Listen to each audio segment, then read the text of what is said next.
Today we will talk about the farmers' laws, the agricultural laws passed in the Rajya Sabha yesterday. Please watch the full video and it is very informative for you. Don't forget to like and hit the icon button to subscribe for watching more videos like this. So, as you know that to protect the people from exploitation, the government makes certain laws. And these laws try to ensure that the unfair practices are kept at a minimum in the markets.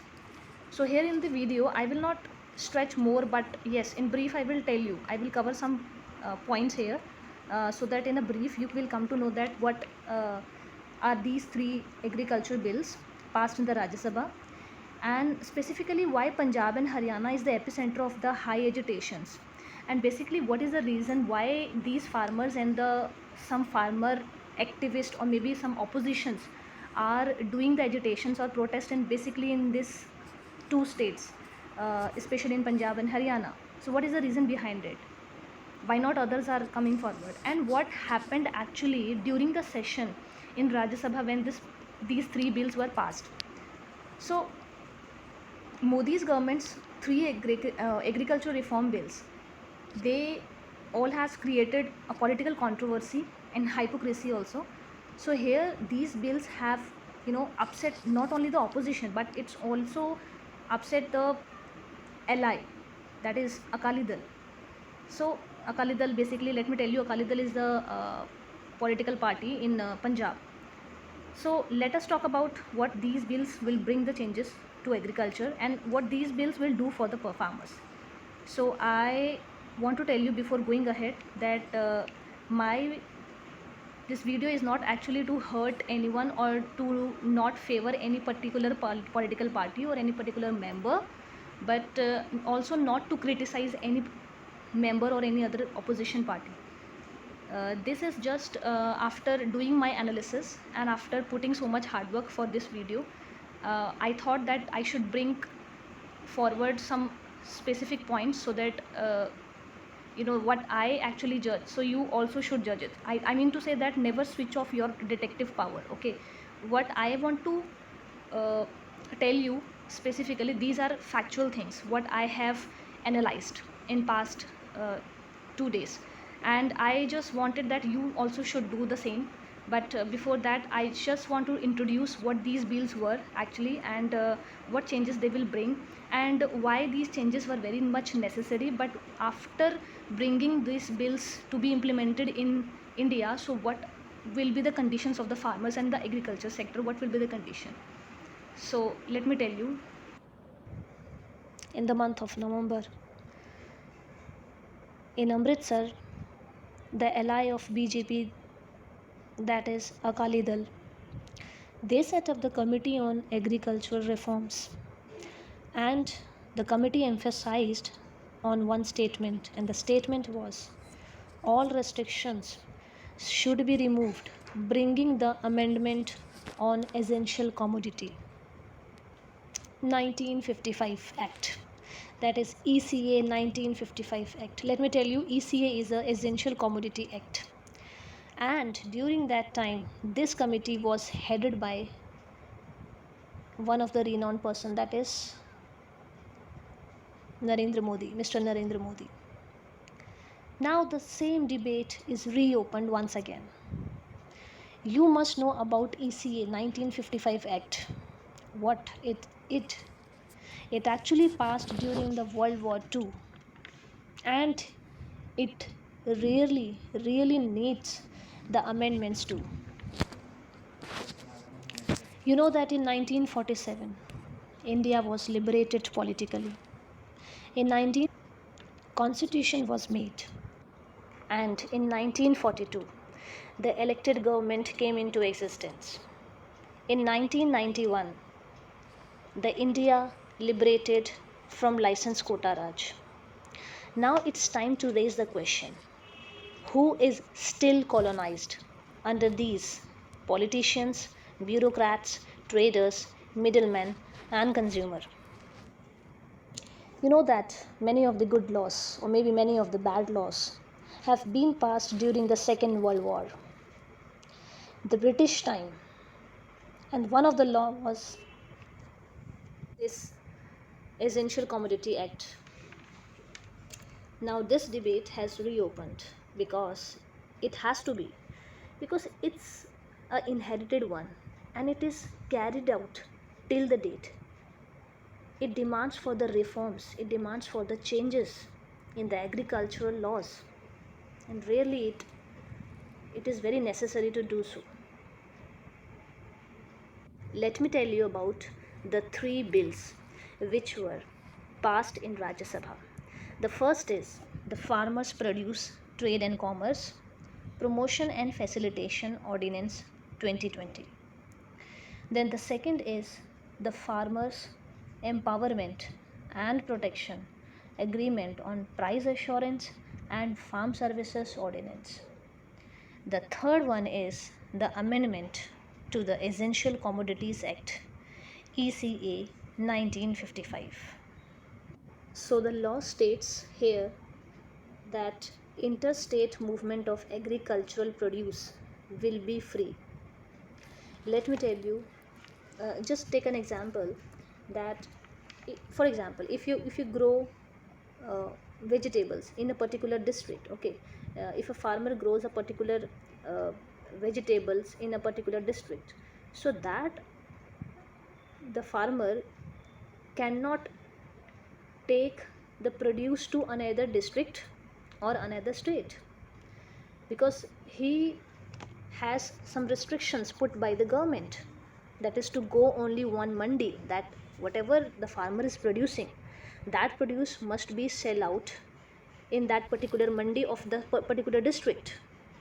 So this ECA Act of 1955, what it was actually made during the time of British, and it was carried out, it was inherited till the date, and it states actually that farmers cannot go out, okay, cannot go out of the district, cannot go out of the place or a particular mandi where he has to sell all the vegetables, groceries, okay.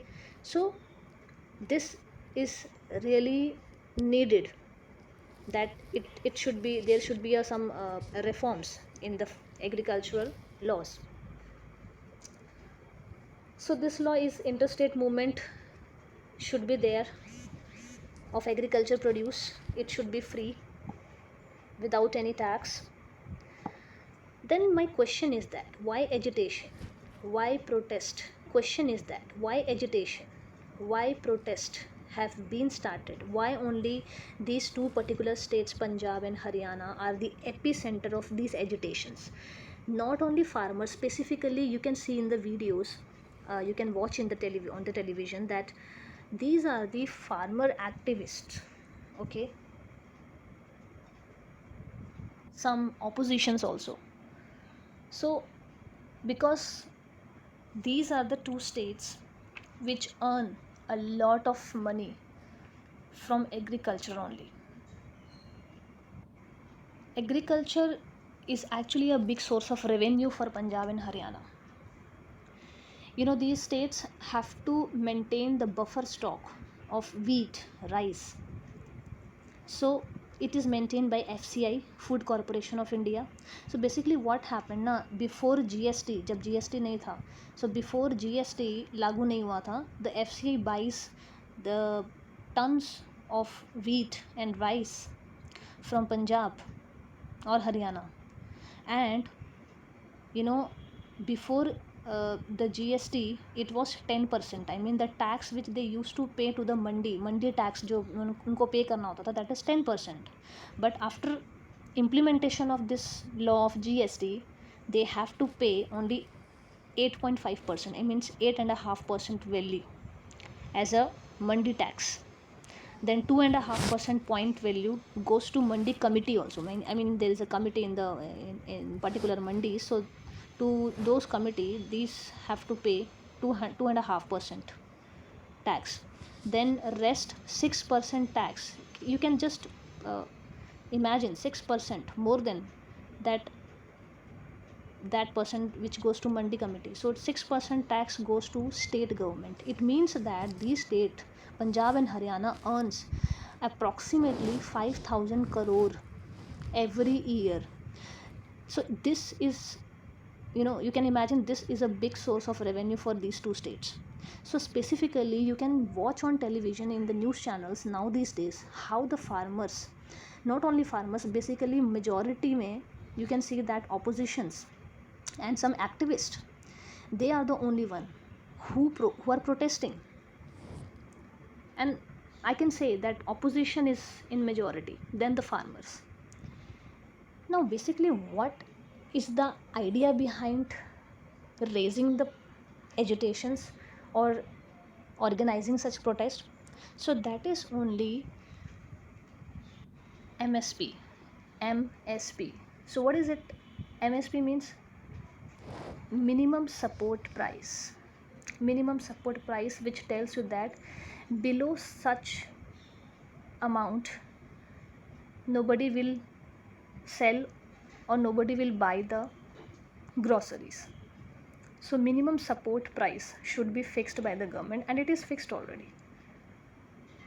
So as I told you that FCI, Food Corporation of India, buys the tons of wheat and rice to make national buffer stock, okay, to maintain the buffer stock from these two states. So they have to pay 8.5 value as a mandi tax, 2.5% value of money goes to mandi committee, and then 6% of the tax to the state government. Okay, so FCI purchase from the middleman, from mandi they are purchasing from the middleman only. So what these laws tells you, after implementation of these laws, what will be the changes? The changes will be like that the consumer has to pay less when directly the farmer will sell their grocery to the consumer. Because farmer is, if a farmer is selling 1 rupee per kg onion, okay, to the next uh, trader, okay, to the trader only, and then consumers are like me or you, consumers are buying that onion 40 rupees per kg, okay. So gap is too fast, like consumer, being a consumer, we have to pay a lot of money for that 1 kg onion, and the farmer who is actually responsible for growing of that grocery, who is putting forward so much hard work, so it means the farmer is getting very little wages, 1 rupee per kg. But what about those uh, middlemen means in between of the farmer and the consumer, that market, I mean, the chain of the market, you have been already studied about it. So there are so many middlemen in between of the farmer and consumer. So from the basic, from the root level to the high level, I mean from the you can say fork to the plate, okay, from fork to the plate there are so many different channels also, there are so many middlemen also who are actually, you know filling their pocket with much money. So the law which is passed yesterday in Rajya Sabha, that actually tells you it will reduce the gap. It will reduce the gap between, the how much the farmer is, earning, and how much the consumer is paying for purchasing those groceries. So it will reduce that gap. Okay, directly farmer can pay to the, I mean, can sell the groceries directly to the consumer, as well as the farmer is not restricted to a particular mandi or in a particular district, he will be having the right that he has to go out of the district, or interstate movement will be free to sell those groceries. So I think these 2 points are very very important and very valuable also. Let us throw some light on other points also. See, I just want to conclude that the laws are actually good. I'm not saying that they are best. Rest of the things will be knowing by all the citizens if, when these will be implemented. So after implementation of these laws only, we will come to know that how fruitful are these laws. Basically, in my point of view, I can say that these laws actually will free the farmers from vicious cycle of buyers and traders, okay, and it will also help to lock in the price before the harvest. Plus it will also take away intermediaries and reduce the gap between the farmers and consumers, okay, between the farmers and the consumers, okay, from fork to plate, you can say. Actually, in developed countries, in other countries, you can see the gap is very very less as compared to India. The gap between the farm and the fork, I mean gap between the farmer and the consumer, that is just about 10% only. And in less advanced countries like Indonesia, there you can see only 20% gap is there. But if you will look after the situation of the India, it is, you know 65 to 95% the gap. This is outrage. This gap, now being to be freezed. It should be freezed. So I can say that these laws are not bad. I mean, I can say that this is not perfect, but it's a big reform. It's a big change in the agriculture sector. And it's not an issue only initialized by the BJP ruling government right now. Yes, of course, this issue was also raised by Congress party as well, when they were in when they were in the position. I mean, when they were ruling before BJP, I mean before 2014 also. For this I can say that there are few statements given by the Congress. And in 2019 there was a manifesto of the Congress. And some points I just want to throw light on these lines. Let me tell you. The first was that Congress said in their manifesto in 2019 that they will amend the APMC. APMC is Agriculture Price uh, Marketing Committee Act in such a way that restrictions are removed.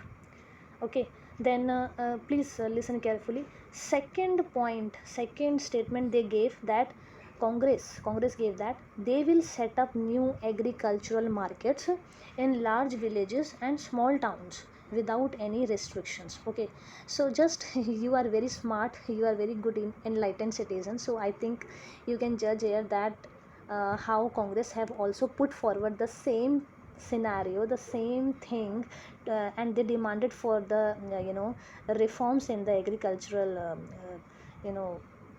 laws. So similarly, this was raised by the BJP also. And it was in 2001 only. I said you that in Amritsar, because Akali Dal was there. Akali Dal is actually a ally of BJP. So in 2001 also they set up a committee on agricultural reforms, and that committee was also headed by Modi ji. And they also stated the same statement as Congress has stated in their manifesto of 2019. What they said, that all the restrictions should be removed, bringing the amendments like changes on the Essential Commodity Act, and that is 1955 ECA Act, which is so far very very old one, which was passed during the World War II, and it was not reformed yet.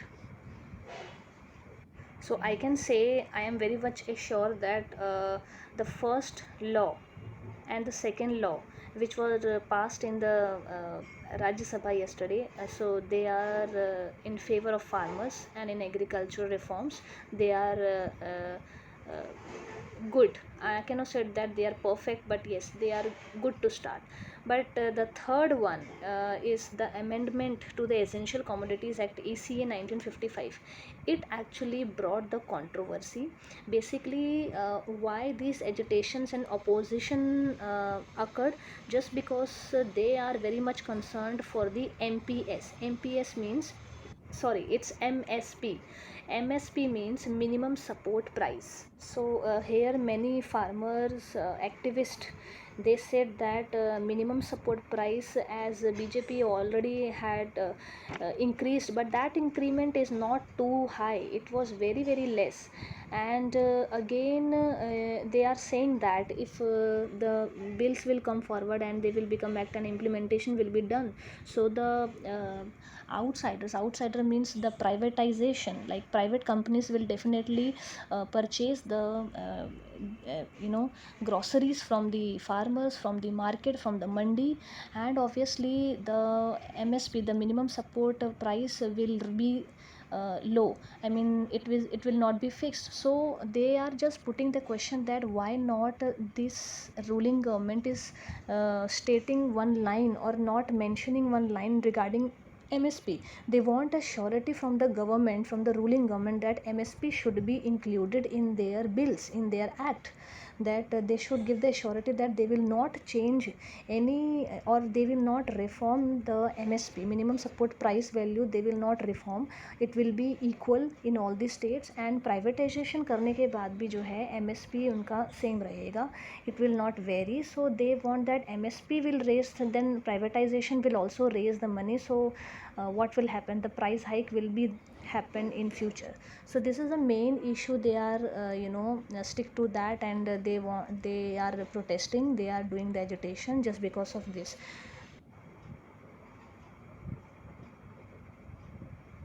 So in Punjab and Haryana, which are among the states from where the central agencies make most purchases for the food security, including the public distribution system.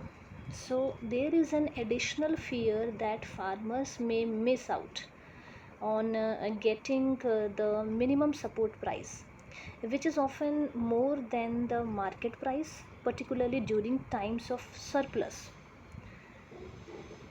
So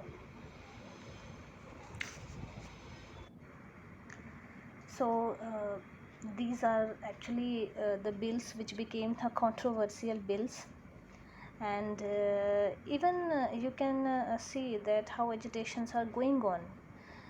Each of the political parties in the state, in Punjab, they have offered their help to the protesting farmers, and other political parties also have offered their help to the protesting farmers, but the farmers have refused their help. And Punjab's Congress government has decided to declare that entire area of the state outside the mandis into market yards.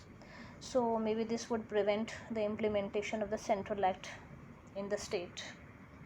And in Punjab, the rail roko agitation against farm bills extended till September 29, and the railway has cancelled at least various special trains from September 24 to 26.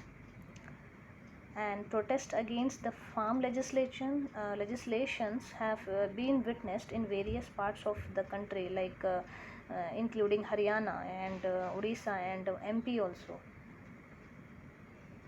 So the railway has cancelled at least these special trains, and that is from September 24 to 26 only, following the strike called by farmers.